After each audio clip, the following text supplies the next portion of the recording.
Bueno, hola, ¿cómo están todos? Espero que muy bien después de esta semana de receso. Sirvió para ponerse al día en hartas cosas y para tener un tiempito para hacer esta presentación también, así que bueno de mi parte. Eh, este es un trabajo que les voy a eh, comentar sobre sistemas de car sharing y cómo operarlo. Este trabajo lo hizo mi alumno de magíster con Ricardo Guisen, Diego Strobel, y creo que hizo un excelente trabajo. Ahora Diego está a punto de entregar el borrador final de su tesis y estamos muy contentos con lo realizado. Eh, para ponerles un poquito en contexto, voy a hablarles un poquito de estos sistemas de car sharing, sistemas de compartir autos, cómo funcionan, cuáles son sus principales características, qué los diferencia de un car rental, por ejemplo.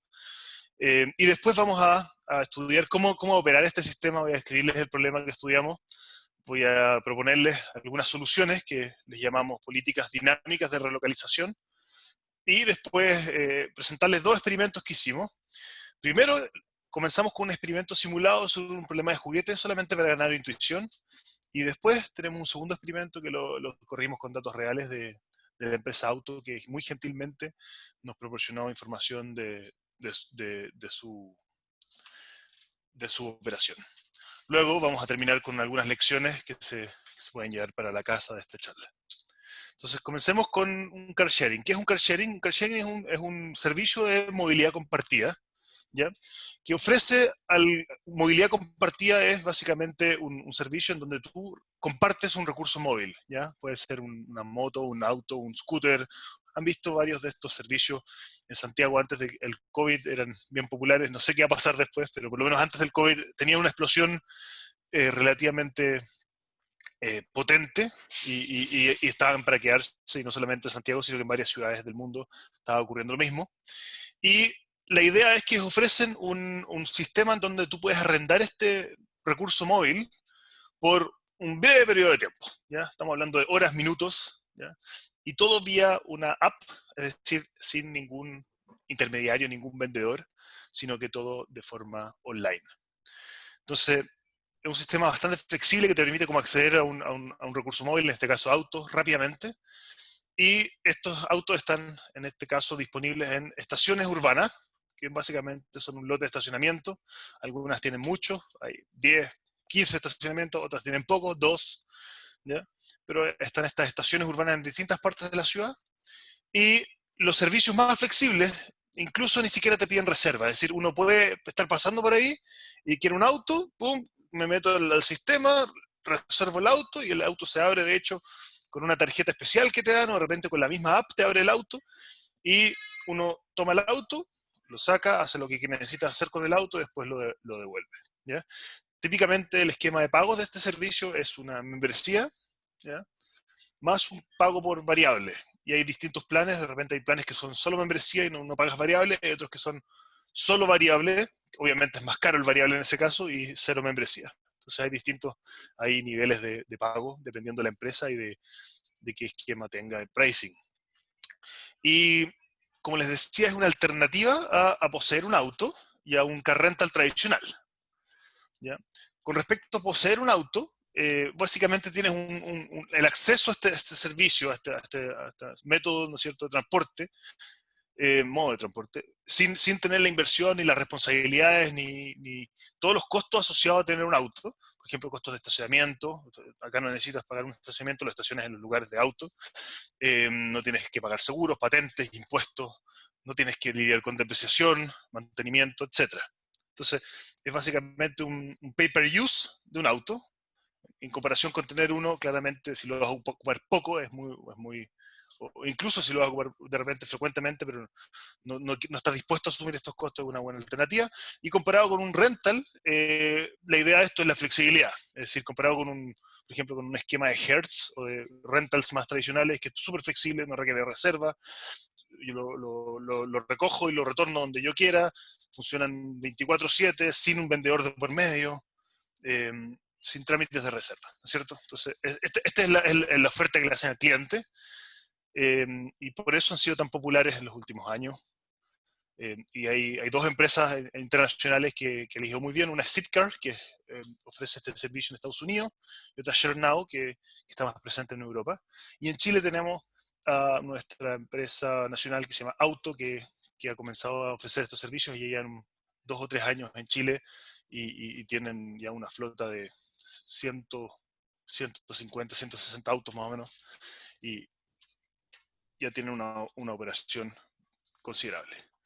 En términos de dónde está esto es distinto al peer-to-peer sharing, que a veces se da en algunos sistemas, ¿no es cierto?, comparten auto entre personas, pero básicamente es como un servicio en donde, esto es esto es distinto, es una empresa que ofrece el servicio y este servicio, ¿no es cierto?, es arrendar autos por minuto, es más parecido a un rental que estos sistemas de peer-to-peer sharing. Así que esto es distinto a ese tipo de servicio. Esto es un car sharing service versus un car sharing peer-to-peer sharing. ¿Ya? Y hay dos tipos de servicios de car sharing. Hay unos que son del tipo station-based, es decir, que yo saco un auto en una estación y lo tengo que devolver en la misma. O sea, son viajes de ida y vuelta. ¿Ya? Y eso, así inició este tipo de sistema, donde los autos básicamente tenían asignada una estación y cada estacionamiento tenía un auto escrito ahí en este el estacionamiento de esta patente. ¿Ya? Y ese sistema, eh, obviamente es mucho más simple de operar, pero es mucho menos flexible, porque de repente los usuarios quieren sacar el auto de un lado y dejarlo en otro. Por ejemplo, si yo voy a ir al trabajo, ese sistema no me sirve. Me sirve tal vez para ir al supermercado, teniendo uno de estos estacionamientos cerca de mi casa, pero no para el trabajo. Zipcar es una empresa que típicamente operaba así, ahora cada vez más, menos, pero partió así. ¿Ya?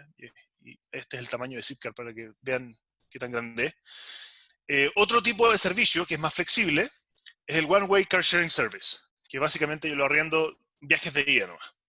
Yo puedo sacar el auto en un lado y devolverlo en otro.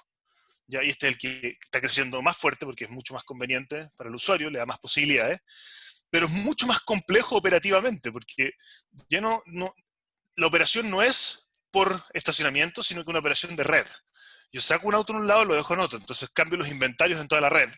Y el impacto, ¿no es cierto?, de una demanda acá, el retorno se da allá, y eso hace que la operación se vuelva un problema de red. ¿Ya? ShareNow, que es la fusión de dos empresas, Car2Go y DriveNow, que es una empresa europea, opera así. ¿Ya? Y ellos como que iniciaron esto y se supone que todas las empresas van a tender a operar así porque es lo que el cliente está empezando a necesitar. ¿Ya? Esto es un poquito los tamaños de los mercados, solo para que tengan una idea de cuántas ciudades tienen este tipo de servicios. Station Based, Zipcar es como el gran, la gran empresa en ese tipo de mercado, y principalmente en Estados Unidos, y en One Way Services está ShareNow que tiene estas dos ex empresas que se fusionaron. Una trivia para el público. ¿Cuál es la ciudad donde esto está más expandido, más implementado? ¿Saben qué ciudad del mundo es donde este tipo de servicio funciona mucho y ha funcionado hace mucho tiempo? ¿Alguien se atreve a responder? ¿Tiene alguna idea? ¿Nueva York? No, no. Martín fue, ¿no? Martín, sí. Sí. No, Moscú. Moscú. Por alguna razón, los rusos les encanta este tipo de servicio. Tienen 20, 20 y tantas empresas en la ciudad, en Moscú, y, y decenas de miles de autos compartidos en la ciudad. Probablemente también porque Moscú es bien extendida, una ciudad bien extendida y no sé, tal vez el frío hará algo ahí también. Pero bueno, independiente de eso, los goles operativos, ¿no es cierto? Las metas operativas de estas empresas son típicamente dos, y yo le agrego un tercero. La primera es hacer efectivo, es decir, ofrecer vehículos en los lugares donde la gente necesita recogerlo y ofrecer estacionamientos vacíos en los lugares donde la gente necesita entregar un vehículo. Es decir, hay dos problemas. Uno es que el cliente llegue, ¿no es cierto?, al estacionamiento y no encuentre un vehículo. Entonces ahí probablemente no va a poder recoger ese vehículo y la empresa va a perder el servicio, dependiendo de la elasticidad del cliente. Entonces ahí hay un problema. Otro problema es que el tipo está manejando, terminó de hacer sus trámites con el auto y quiere devolverlo, y en el estacionamiento donde quiere devolverlo hay otro auto y el lote está completamente lleno. Es decir, no tiene por dónde entregarlo. Entonces ahí puede hacer dos cosas. Típicamente lo que hace es ir a otro estacionamiento y le causa una molestia porque no podía entregarlo donde quiso. O la otra opción es estacionarse ilegalmente. Ya que también muchos clientes que dicen, yo estoy pagando por esto, ¿no es cierto? No me voy a mover para acá, a otro lado, voy a estacionar donde quepa no va el auto. Y lo dejan en otra parte y después le sacan una multa a la empresa o de otra, ¿no es cierto? Algo parecido. Entonces, quieren ser efectivos, quieren ofrecer autos donde la gente los necesite, también quieren ofrecer estacionamientos vacíos donde la gente necesite retornar autos. Esa es la primera meta, la más importante es esa. La segunda es ser eficiente, ¿ya? Es decir, que sean efectivos, ¿no es cierto?, minimizando la inversión, que tienen dos tipos de inversión acá. Uno es infraestructura, que son los estacionamientos, y el otro son los recursos móviles. ¿Ya? Y recursos móviles, hablo de dos tipos. Recursos móviles, ¿no es cierto?, mecánicos, autos, pero también recursos móviles humanos, conductores, ya que de repente van a utilizar, ¿no es cierto?, para mover autos en la red. Y dentro de esto también hay costos, ¿no es cierto?, operativos como salarios y combustible. ¿Ya? Típicamente un KPI muy importante acá es la utilización del vehículo, es decir, les interesa maximizar el porcentaje de tiempo que el vehículo está siendo utilizado, ¿ya? Porque si lo utilizo más, ¿no es cierto?, necesito menos vehículos. ¿Ya? Ahora, este KPI tiene una serie de problemas, lo voy a conversar cuando les muestre resultados, pero es demasiado lineal, tiene algunas cosas que deberíamos hacer, corregir y observar. Ya, entonces pensemos en una operación en donde estamos en tiempo cero, ¿ya? Y tengo 3 estaciones, cada una con 3 estacionamientos, y hay 2 estacionamientos que tienen un auto y otra estación que tiene 2 autos disponibles. Entonces, este servicio opera de la siguiente manera. De repente, de la nada, en tiempo 1, llegan 2 clientes y los 2 quieren recoger un auto en esas estaciones y viajar hasta esta estación de acá. ¿Ya? Entonces eso va a ser posible, pero supongamos que eso ocurre en una unidad de tiempo y en el tiempo 2 después llega otro cliente que quiere recoger un auto acá y ¡pum! No hay auto, hay un problema. ¿Ya? Generalmente acá lo que pasa es que se pierde la orden. O esta persona se va a ir muy enojada a esta estación si es que necesita urgente un auto. ¿Ya? Otro problema es que en la misma situación, esta persona recoja el auto acá, ¿ya? Y sin darse cuenta que este estacionamiento está lleno, y después cuando llegue acá, se da cuenta de que no puede, ¿no es cierto?, estacionar este auto. Y acá, como les decía, hay de 2 sabores. Uno es que él, muy enojado, se vaya a otro estacionamiento donde encuentre el espacio, o simplemente que estacione ilegalmente acá, en un lugar donde no se puede estacionar. ¿Ya? Que le damos ese comportamiento le pusimos overparking. ¿Ya? Entonces, este es el tipo de problema que ellos tienen que manejar, y el problema que modelamos, básicamente, tiene por objetivo estudiar cómo podemos hacer este trabajo bien. ¿Ya? Entonces, este es nuestro setting. Escogimos una empresa de One Way Car Sharing, y donde tenemos demanda que es dinámicamente revelada a lo largo del tiempo, sin reserva.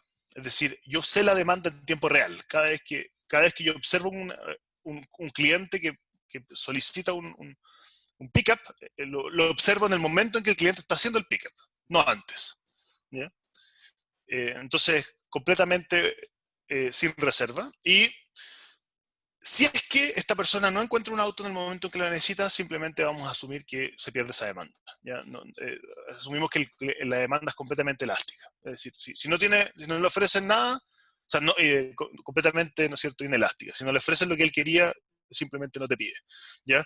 Ese supuesto obviamente es cuestionable, podemos asumir otros, pero no nos quisimos meter mucho con los modelos de comportamiento del usuario. Creemos que podemos adaptar después este modelo a un escenario más complejo en donde sí tengamos algún tipo de elasticidad del cliente. ¿Ya? Y en el caso de los retornos, vamos a asumir que el cliente siempre puede retornarlo en el lugar, pero, ¿no es cierto?, mal estacionado. Es decir, si es que encuentra el estacionamiento lleno, va a haber una molestia de parte del cliente porque va a tener que estacionarse en cualquier lugar, pero mal estacionado. Probablemente la empresa tenga que pagar una multa porque dejaron autos mal estacionados. Pero de alguna manera vamos a asumir que hay un costo tremendo por hacerlo, pero esa va a ser la forma de actuar. también porque no nos quisimos meter con un modelo de comportamiento ahí del usuario que vaya a un lugar second best, que también se podría incluir. Creemos que no es difícil una vez que nuestro setting está bien estudiado, pero no nos quisimos meter con modelos de comportamiento de usuario. ¿Ya? Y también otra cosa que asumimos es que tenemos un tipo de vehículo. ¿Ya? Muchas de estas empresas tienen varios tipos de vehículos lujosos, autos estándares, camionetas, etc. Partimos con un tipo de vehículo estudiando el modelo más simple. También podríamos después extenderlos a otro tipo de problemas. ¿Ya? Entonces, pensemos en una situación en donde nadie hace nada. Entonces, por ejemplo, acá tenemos dos estaciones, la A y la B. La estación A tiene 3 autos, llega un retorno, ahora tiene 4 autos, llega otro retorno, y acá hay un problema porque acá hay overparking. Mientras que en estación B hay un pick acá, se queda sin autos, y hay otro pickup, y acá hay un problema porque, ¿no es cierto?, se pierde el pickup. Entonces, la pregunta es cómo arreglarlo, y la respuesta es moviendo autos. Es decir, ojalá yo tuviera una personal acá que me moviera un auto de aquí para allá, cosa que descargue esta estación y le permita recibir retornos, y a la vez le brinde inventario a esta para que tenga, ¿no es cierto?, el inventario suficiente para satisfacer al cliente. ¿Ya? Entonces la idea es que nosotros reduzcamos pickups perdidos y retornos en overparking, relocalizando vehículos entre estaciones durante el día, ¿ya? Vehículos vacíos que no están ejecutando un servicio. ¿Ya? ¿Y cuáles son los desafíos de esto? La primera es que, a diferencia de las bicicletas y de los scooters, que yo puedo agarrar un camión y meter 100 scooters o 100 bicicletas y reposicionarlo en las estaciones, así lo hacen los servicios de bike sharing, acá cada auto necesita un conductor. Entonces, por cada movimiento yo necesito un compadre ahí que esté manejando ese auto. Entonces, hay una segunda capa, que es un flujo de personas que están manejando autos, que se mueven en la red del sistema. Y se pueden mover en los autos de la compañía o reposicionándose para mover autos de la compañía. ¿Ya? Entonces hay un manejo de dos recursos móviles en el espacio-tiempo. Y el segundo desafío es el tema de la demanda dinámica. O sea, nosotros acá no podemos asumir ningún conocimiento del futuro más que información probabilística, porque la demanda es revelada continuamente en el tiempo. ¿Ya? Además, una vez que alguien hace un pickup, él no te declara, y así funcionan las empresas, por eso lo hicimos así, él no te declara dónde va a volver. El momento y el lugar de retorno también es totalmente aleatorio. O sea, tal vez podría traquear con GPS el auto para ver dónde está y hacer una estimación mejor, pero no es conocido al momento del pickup. Entonces también no solo la demanda de llegada es aleatoria, sino que también la demanda de retorno. ¿Ya? Entonces, ese es un mundo bastante complejo de operar. Nosotros asumimos que además que la utilización de un viaje tiene un tiempo de viaje, ¿ya?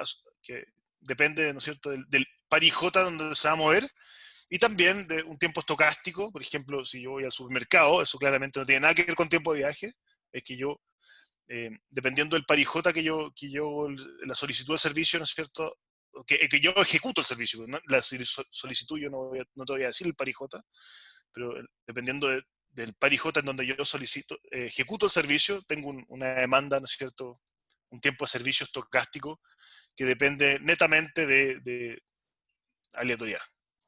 Matías, ¿Sí? perdona que te interrumpa un segundo, solo para hacer una aclaración de un tema que ¿Sí? seguro que tienes presente, pero preguntan en el chat sobre el tema de la tarifa dinámica. En este momento tú estás trabajando con tarifa fija, ¿no? Estás usando la tarifa como herramienta también de control de No, esto. como les decía, este es un modelo que estamos estudiando la operación, y asumimos que la demanda es una variable aleatoria exógena. O sea, llega la gente con Ujú. un proceso aleatorio de llegada en las estaciones. No estamos tocando eso. Sí, yo creo que al final probablemente va a salir el tema en todo caso de tarifa dinámica y cómo se combina con esto. Lo conversamos después. Por supuesto, sí, por Ujú. supuesto. Sí, lo podemos discutir al final. Ya. Pero en este modelo estamos asumiendo que la demanda es una variable aleatoria exógena, son procesos de arribo en cada estación, de gente que solicita el servicio. Y si yo lo puedo entregar, entonces brindo servicio a esa persona. Si no, no le puedo entregar el auto en el momento, entonces pierdo ese servicio. Clarísimo, clarísimo. Gracias. Ya. Y bueno, y dentro de esta demanda dinámica y aleatoria, además tenemos un problema de asimetría que es considerable y que normalmente ocurre en este tipo de sistemas, y es que normalmente los viajes son de ida, pero después en la tarde no son de vuelta. O de repente no se hace en la mañana, pero en la tarde son de vuelta. Entonces se genera asimetría, se genera un desbalance en el inventario de los autos en la red, que de alguna manera, si yo no lo controlo, sea, hay una tendencia al desbalance que si yo no lo controlo, moviendo autos a mano, entonces también tengo un problema, ¿ya?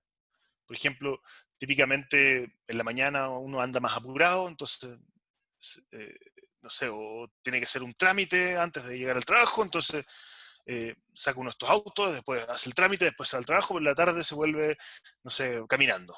Entonces ahí hay asimetría de demanda. Y de alguna manera, si no, tú no reposicionas ese auto de vuelta, tienes un problema. Porque si no, se tiende a acumular los autos en algunos lugares de la red. ¿Ya? Entonces, esta es la idea. Queremos arreglar este problema.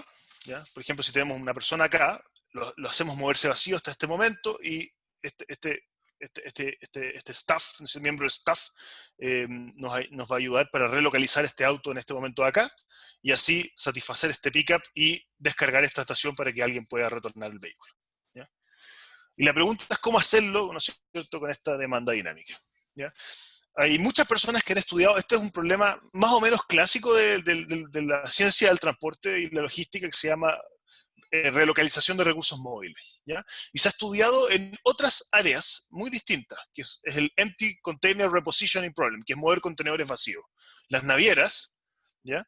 Cuando mueven carga, exportan e importan, tienen contenedores, ¿no es cierto?, llenos de carga, y esos contenedores, una vez que entregan los productos, se descargan y quedan vacíos en ciertos lugares del mundo.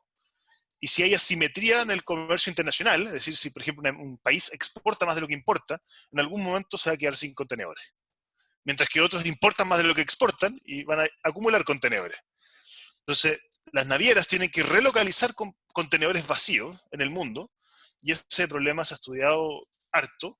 En particular hay soluciones robustas frente al tema, que consideran estocasticidad, pero tiene dos componentes bien distintas a lo que nosotros tenemos. La primera es que es un problema mucho más predecible, porque el comercio internacional es más o menos una cosa que es predecible, tiene su estacionalidad, excepto ahora que está la locura, pero normalmente es algo bien predecible.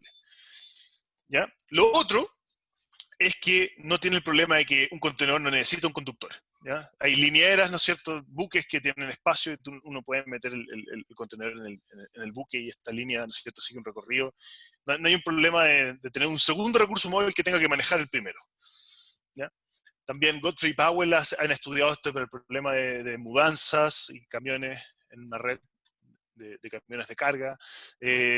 Últimamente Marlene Ulmer y Brinkman han estudiado el tema para bike sharing, Dartner y Coles también, pero todos son problemas bien distintos porque no tienen este componente del conductor. ¿Ya? Hay algunos papers que han estudiado el tema de car sharing, pero hemos visto que faltan cosas. Por ejemplo, estos dos no estudian el tema del conductor.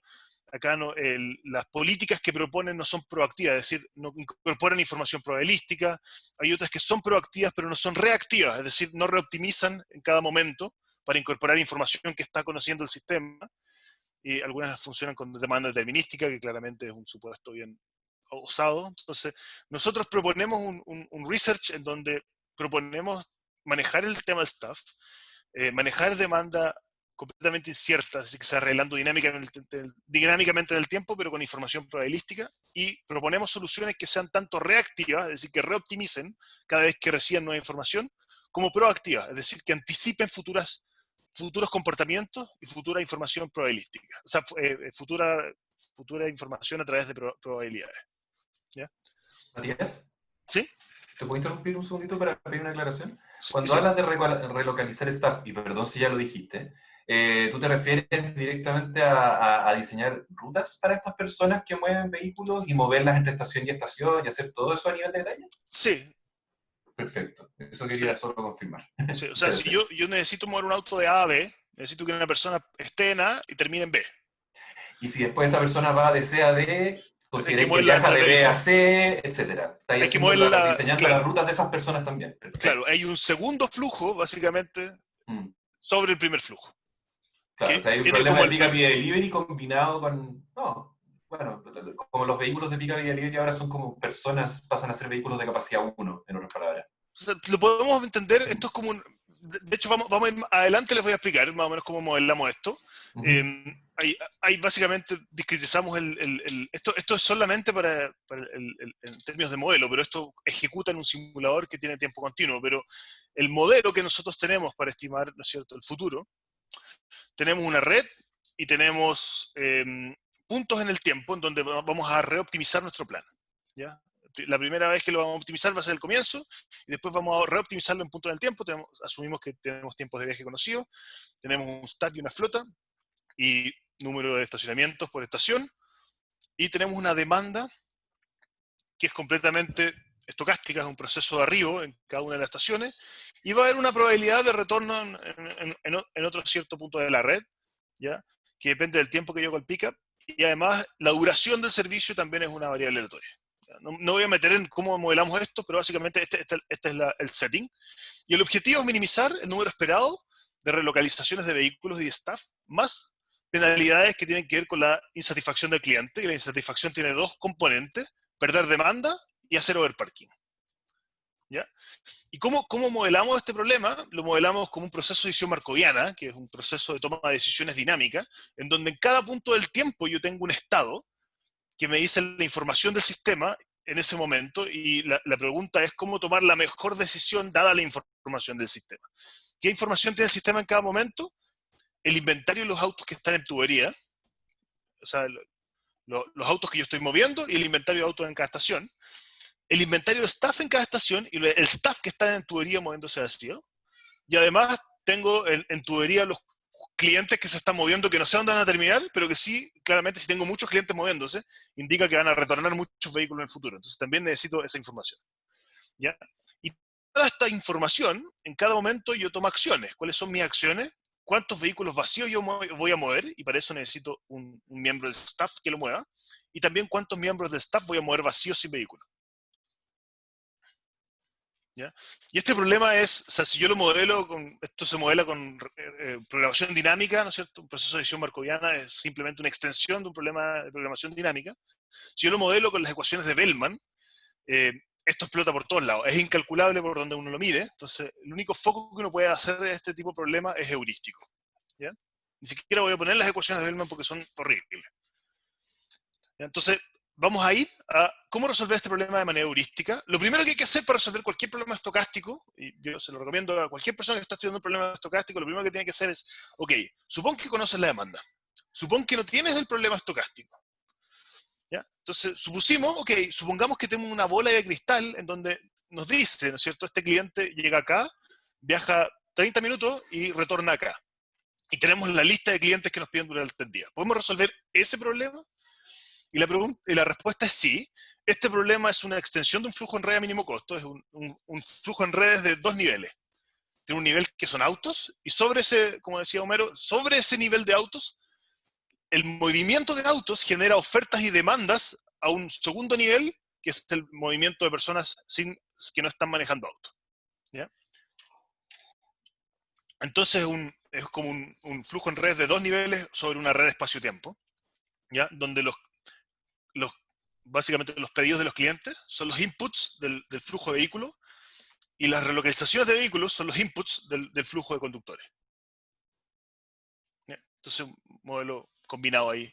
Y esto es un problema, no es entero, pero es bastante fácil y bien rápido. ¿Ya? Entonces, hay dos cosas que podemos obtener de acá. Primero, sabemos lo mejor que podemos hacer, porque lo mejor que podemos hacer es sabiendo el futuro. O sea, para el mismo escenario, si yo no conociera el futuro, no puedo hacer lo mejor que conociendo el futuro. Porque acá estoy anticipando, tengo una bola de cristal, ¿ya?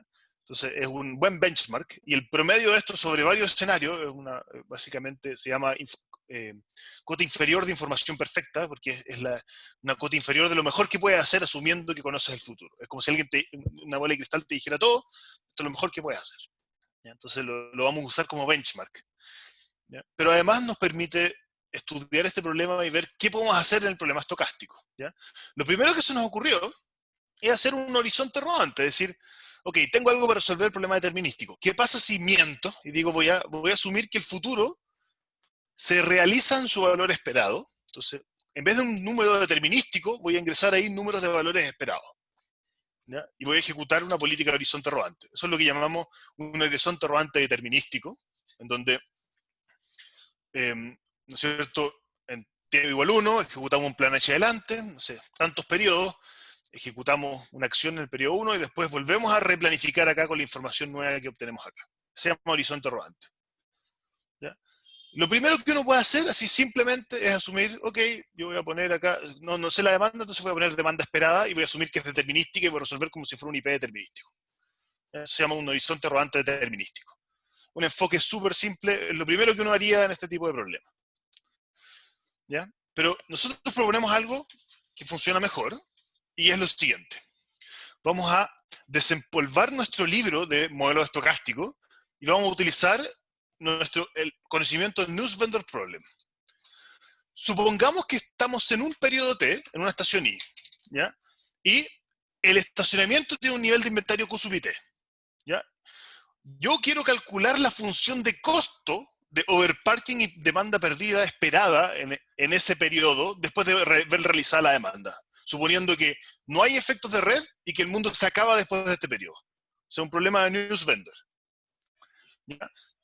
Si, por ejemplo, yo asumo que los pickups son Poisson, proceso arriba bastante estándar, de hecho nuestros experimentos lo modelamos así, puede ser otra cosa, ¿no? Nuestro modelo no está hecho solo para Poisson, pero si suponemos que es Poisson, y la demanda de entrada no sabemos qué es porque depende de las salidas y los tiempos de servicio, etcétera, pero tenemos una variable aleatoria que es como el flujo neto, ¿ya? Entonces podemos decir que la función de pérdida es la esperanza del overparking que está acá, que es básicamente mi inventario, más el flujo neto de entrada, menos Q, la capacidad, y la parte positiva de esto es lo que yo estoy reventando el número, la cantidad de estacionamiento en el local, y eso lo pago a penalidad beta.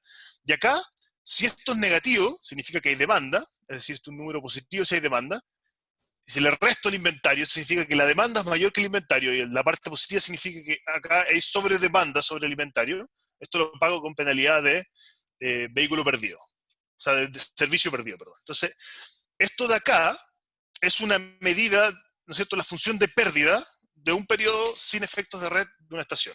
Y esta función es convexa en Q. ¿Ya? ¿Por qué es convexa en Q? Porque es la esperanza de una función convexa. Esto es convexo en Q.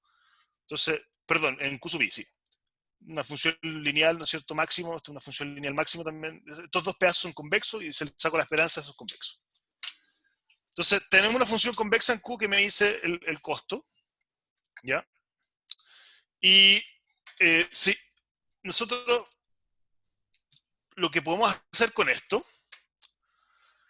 es que si además asumimos que esto es Poisson, ¿ya? Esto es una diferencia de Poisson y es una distribución que se llama distribución Skellam, que es una distribución que se ve así, es parecido a una normal discreta. ¿Ya? La diferencia de Poisson, de hecho lo aprendimos en este trabajo, se llama distribución Skellam. Y con eso nosotros podemos encontrar una fórmula cerrada para esta expresión. ¿Ya? Entonces podemos, en vez de usar este horizonte rodante determinístico, podemos meter estas funciones de costo en los nodos de la red. Y podemos, cada vez que pasamos inventario por ahí, le cobramos el costo esperado, ¿no es cierto?, de ese inventario. Con esta aproximación de asumir que los flujos de entrada también son Poisson. ¿Ya? Entonces podemos ejecutar el horizonte rodante con este modelo estocástico, ¿ya? Que hace como hedging contra varios escenarios en vez de, ¿no es cierto?, dedicarse a un escenario puntual que es la esperanza. ¿Ya? La última política, que es una política de básicamente no hagas el horizonte rodante, ejecútalo una vez y después no hagas ningún cambio. Es decir, no replanifiques, utiliza este modelo más complejo, pero después no replanifiques. Y eso lo llamamos una solución a priori. Es decir, decirle al sistema, ¿sabéis que esto de andar replanificando y cambiando decisiones cada rato es complejo? ¿Para qué lo vamos a hacer? ¿Qué pasa si solamente planificamos el inicio? Si logramos casi lo mismo que esto, entonces la verdad es que quémonos con esto. ¿Para qué andar reactualizando la solución? Eso operativamente es caro. ¿Ya? Entonces tenemos estas tres políticas. El horizonte rodante determinístico, que es la simple. El horizonte rodante estocástico, que es esta política compleja con estos modelos de ¿no es cierto?, función de pérdida en cada uno de los nodos y una solución a priori. ¿Ya? Lo bonito de la función de pérdida es que si yo tengo, ¿no es cierto?, un flujo en redes y quiero modelar la función de pérdida en un arco, esta función es convexa, entonces yo la puedo representar como este artefacto, ¿no es cierto?, donde yo desdoblo el nodo, y además esta función es convexa en lineal a tramos, porque una esperanza de funciones lineales a tramos. Una esperanza de funciones lineales a tramos sobre demanda discreta es lineal a tramos también. Entonces yo la puedo discretizar de forma exacta, ¿no es cierto?, con varios arcos en la red, en donde cada arco tiene flujo de máximo capacidad 1 y me mide la diferencia, ¿no es cierto?, de en subir una unidad en esta función de pérdida. Esta función de pérdida que calculamos. Entonces, yo puedo modelar esto de forma exacta en un flujo en redes sin perder la estructura de flujo en redes. Esto es bien bonito. ¿Ya? Y esto es algo que hace Godfrey Powell en su paper y que nosotros adaptamos a esta situación. ¿Ya? Entonces, metemos estas funciones de pérdida dentro de los costos de los nodos. Básicamente tenemos el nodo desdoblado y dentro un arco que tiene este costo, y este arco lo podemos desdoblar para modelarlo como un flujo en redes.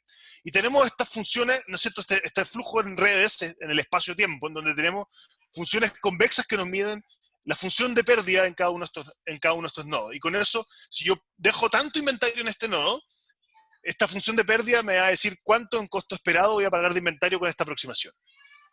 Y entonces con esto yo puedo modelar el futuro y estimar mejor el costo futuro en mi horizonte rodante. ¿Ya? Teniendo esto, ya acá hay un ejemplo de la función de pérdida, pero no me quiero meter mucho con esto. Además, modelamos otras dos políticas, una de control de bandas, que es básicamente una política SS, donde nosotros ajustamos el S chico y el S grande para cada estacionamiento, y una política pasiva, que es no hacer nada, es decir, no reposicionemos vehículos, dejemos que el sistema actúe libre, y es básicamente otro benchmark. Entonces tenemos todas estas políticas y comparamos en un experimento qué pasa con cada una. ¿Ya? Entonces, lo primero que hicimos fue modelar un problema juguete, en donde tenemos 5 nodos, y estos nodos, cada uno tenía una capacidad de estacionamiento. El nodo del centro es como el centro de la ciudad, y estos son nodos periféricos. Y modelamos, ¿no es cierto?, simulamos acá varias realizaciones y probamos las distintas políticas. Y solamente para que vean la magnitud de los costos, el costo de relocalizar era 1, el costo de overparking es 8 y el costo de perder demanda es 10. Es decir, lo más caro es perder demanda, después viene el overparking y la operación es barata en comparación con eso. ¿Ya? Y este es un problema juguete en donde queríamos estudiar qué pasaba. ¿Ya? Y probamos varios escenarios, 30 escenarios. Diego probó 10 escenarios que son asimétricos, en donde la demanda es, por ejemplo, toda la mañana hacia el centro, toda la tarde hacia fuera del centro. Además, con desbalance en el día. Otros escenarios que son intermedios, que tienen pseudo asimetría, y otros escenarios muy simétricos, en donde todo lo que se mueve hacia un lado básicamente es replicado moviéndose en el lado contrario, pero que hay incertidumbre. Entonces, igual hay ciertas cosas que se tienen que reposicionar de repente. ¿Ya? Entonces probamos esto también en distintos escenarios de simetría. ¿Cuáles son los resultados? Los resultados promedios son los siguientes. La cota de información perfecta, este es el costo de operación en esta red.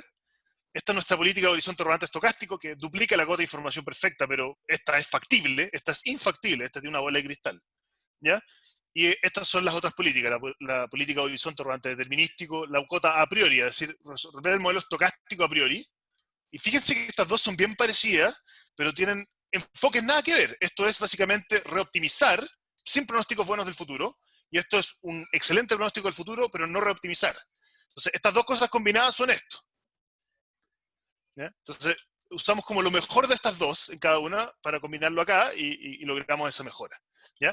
Además está la política de control de banda, esta política SS que probamos, que es considerablemente peor, y después está no hacer nada, que es considerablemente peor. ¿Ya? Y podemos también ver aquí que hay, esto es el costo de la operación, lo azul, que nuestra política es intensiva en la operación, pero la operación es barata en comparación con perder demanda, así que esta es la gracia. Lo verde es overparking, costo por sobre estacionar, y lo rojo es perder clientes, que es lo que sea menos porque es lo que más caro tiene el sistema. ¿Ya? En términos de porcentaje de demanda satisfecha, el mismo gráfico abajo, pero ya no en costo, sino que en qué porcentaje de la demanda atendiste bien. Atender bien significa que el tipo pudo sacar el auto y después estacionarlo bien. ¿Ya? El amarillo es que él lo pudo sacar, pero lo estacionó mal, y el rojo es que ni siquiera lo pudo sacar. Entonces ahí también podemos ver que nuestra política de horizonte rodante estocástica es la política factible que mejor atiende al cliente. ¿Ya? La única que le gana es la cota de información perfecta, que tiene una bola de cristal. ¿Ya? Y lo que hay acá, este 10%, no sabemos si es inalcanzable, es decir, que se pierde solo por el hecho de que no tenemos información del futuro, o si de alguna manera se puede alcanzar, por ejemplo, mejorando nuestra política. Eso es desconocido. No sabemos si es cota dual o primal. Puede ser que sea inalcanzable, que simplemente por el hecho de que no tienes información, ese 10% lo perdiste. O puede ser que nuestra política de horizonte rodante estocástica es una aproximación. Puede ser que la política óptima estocástica sea aún mejor y recupere ese 10%. La verdad es que no tenemos cómo saber eso, pero creemos que estar un 10% en términos de servicio de la cota de información perfecta no es malo. ¿Ya? Un análisis de sensibilidad interesante que hicimos fue mover la cantidad de autos por estación y el staff. ¿Ya? El staff se mueve hacia arriba, con distintas curvas para distintos staff, y la cantidad de autos por estación acá en el eje X. Y acá en el eje Y vemos el porcentaje de demanda satisfecha, es decir, la demanda bien recogida y bien entregada. ¿Ya? O sea, que recogió bien el auto y entregó bien el auto. Lo que vemos son dos cosas interesantes. Uno, el staff aporta marginalmente beneficios que son decrecientes, es decir, en algún momento un staff adicional, de hecho, de la roja a la verde casi no aporta. Porque básicamente el problema es otro, ¿no? Que no hay demanda, ya no necesitas más staff, o que los autos son tal vez el problema. Lo otro es que hay un nivel óptimo de autos en la red. A diferencia de lo que nosotros pensábamos, que meterle autos en la red siempre era bueno, hay un nivel óptimo. Si yo le meto muchos autos a la red, ¿qué es lo que pasa? ¿Alguien me puede decir lo que pasa? Caer estacionamiento. Y siempre hay Voy a rebotaje. sobrecargar los estacionamientos, exacto. O sea, si tienes pocos autos, pierdes demanda. Si tienes muchos autos en la red, empiezas a sobrecargar estacionamiento y la gente no puede entregar. Entonces, hay un nivel óptimo. ¿Ya? Y en este problema juguete siempre da 3, pero puede también moverse en función del staff. Perdón, De ¿y hecho, cuántos estacionamientos había en las estaciones? Porque era 3 versus 4. cuántos estacionamientos. Ah, O ya. sea, espera, ¿dónde está? Estas tenían 4 y esta tiene 8. Ya, perfecto. Sí, Pero porque sí. va en función de eso probablemente el número óptimo también, ¿no? Sí, claro, sí. Sí, esto no es nada más que un problema juguete donde nosotros queríamos modelar los efectos y parece que los números se ven bien. ¿Ya? Se ven bien. Otra cosa que estudiamos es, ¿qué pasa si movemos el costo de overparking contra la penalidad por perder clientes? O sea, fijamos la penalidad por perder clientes y empezamos a mover el beta del costo de overparking desde un costo muy barato, básicamente empezamos en un lugar, un mundo rural, ¿no es cierto?, donde podemos estacionar donde queramos, da lo mismo, o sea, beta del overparking es 0. Contra, ¿no es cierto?, el centro de Santiago, donde tú estacionas mal y sacan tremendo parte, tal vez te lo llevan en grúa al auto y de repente está más caro que demanda perdida. Entonces, ¿cuál es el trade-off? Y lo que vimos es lo siguiente, que hay una frontera de Pareto, ¿no es cierto?, que tiene una tasa marginal decreciente, excepto en este punto, pero esto es un problema entero estocástico, así que yo no esperaría que la tasa marginal fuera completamente decreciente, de repente tiene cosas raras, pero sí hay una tendencia decreciente, ¿ya? Es decir, a medida que yo aumento el costo del overparking, nuestro modelo, el modelo más sofisticado, reduce el overparking y empieza a perder demanda. ¿Ya? Esto es un gráfico medio tramposo porque la pérdida de demanda es mucho menor a este eje. ¿Ya? Pero se ve la frontera de Pareto. Es bien plana la frontera de Pareto. Otra cosa interesante que vimos es la simetría, cómo afecta al sistema. ¿Ya? Si la simetría es alta, es decir, todos los viajes van ida y vuelta, o sea, el cliente hace comportamientos bastante en espejo en la red. O sea, si alguien va de A a B, otra persona va de B a A. ¿Ya? Si pasa eso, el costo del sistema disminuye brutalmente. O sea, este es el costo, simetría alta, la cota de información perfecta, nuestra política y las otras políticas más caras, baja fuertemente. Porque con simetría básicamente el cliente está haciendo la pega. No necesitamos reposicionar vehículos. ¿Ya? Entonces claramente nos baja todo, nos baja el riesgo de perder demanda, el riesgo de overparking y la operación se vuelve más barata. ¿Ya? Pero el valor de nuestra política sofisticada, en comparación con las otras, también es...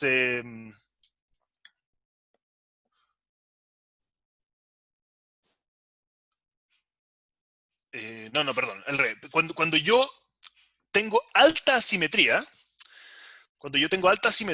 el costo sube, pero lo que observamos es que nuestra política sofisticada ¿ya? Se hace mucho más atractiva con respecto, por ejemplo, a una política a priori. Ya, por ejemplo, acá tenemos 38 contra 78, hay una diferencia de 40. ¿Ya? Entonces,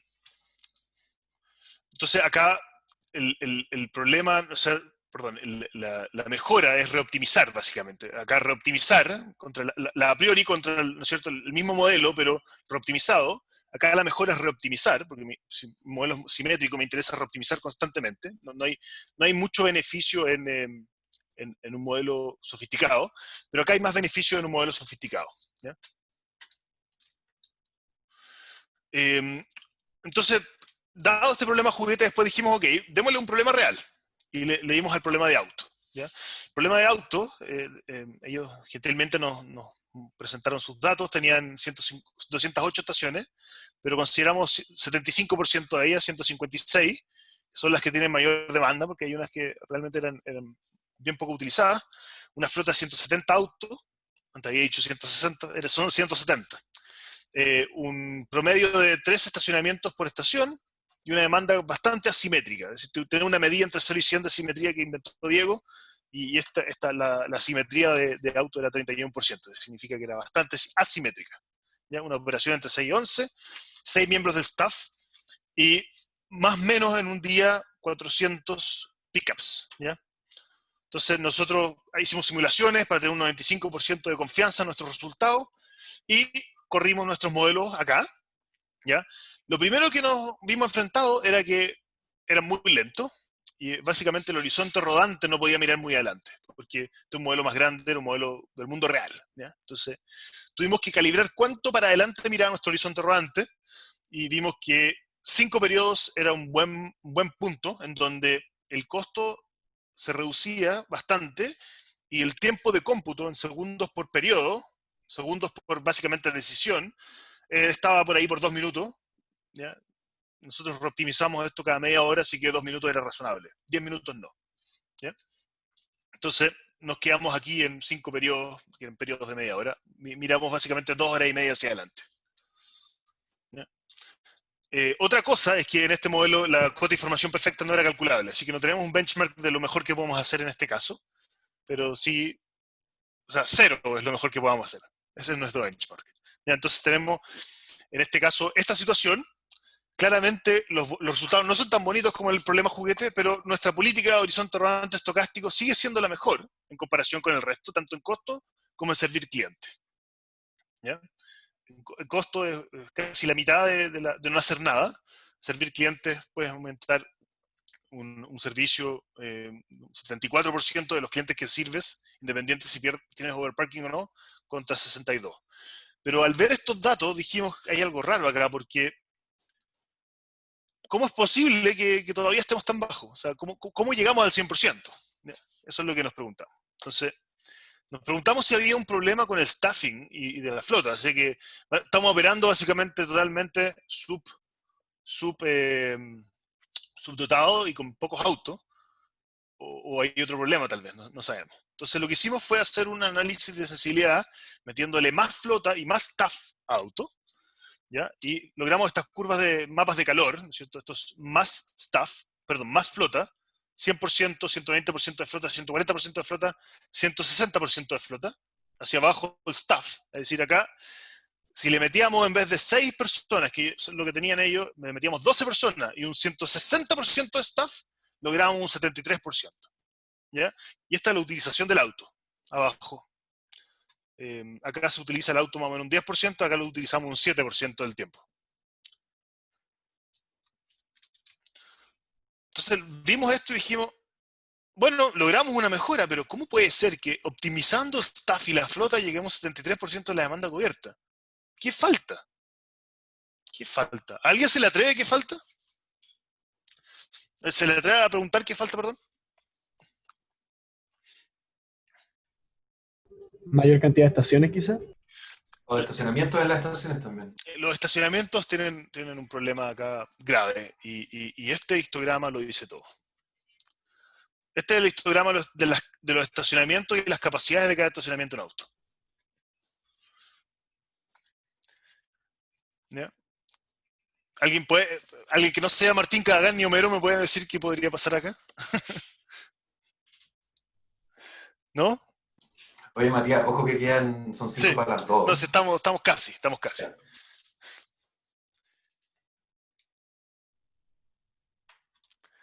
¿Cuál es el problema?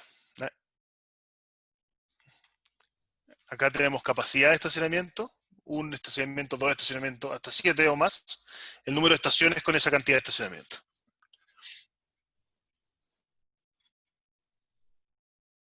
¿Qué pasa cuando tengo muchos estacionamientos con poca capacidad de estacionamiento? Un problema como de riesgo.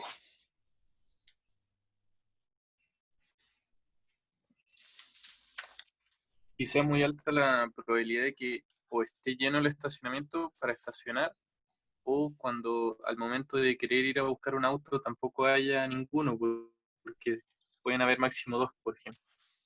Exactamente, Alejandro. Exactamente. O sea, si tengo las cosas muy atomizadas, la probabilidad de reventar ese estacionamiento es altísima. La probabilidad de tenerlos subdotados, perdón, con quiebre inventario, también es altísima. O sea, si tengo un estacionamiento, básicamente siempre lo tengo lleno si tengo un auto. Y si no hay auto, está vacío. O sea, siempre hay uno de los dos problemas, no los puedo evitar. Si tengo dos, hay alto riesgo igual. O sea, entonces, hay, hay, hay una estructura de estacionamientos que tiene un alto riesgo de reventarse y de tener overparking y también de tener demanda perdida. Entonces la pregunta es cómo evitar eso y por qué es así. ¿Por qué es así? ¿Ya? Otra cosa que vimos, miren, fíjense en esto. Este es el número de transacciones en el EGI contra la capacidad de estacionamiento. Uno esperaría que pusiera capacidad la empresa donde hay transacciones. No hay correlación. O sea, los estacionamientos, la capacidad de estacionamiento están puestos en cualquier lugar, indiferente de dónde están las transacciones.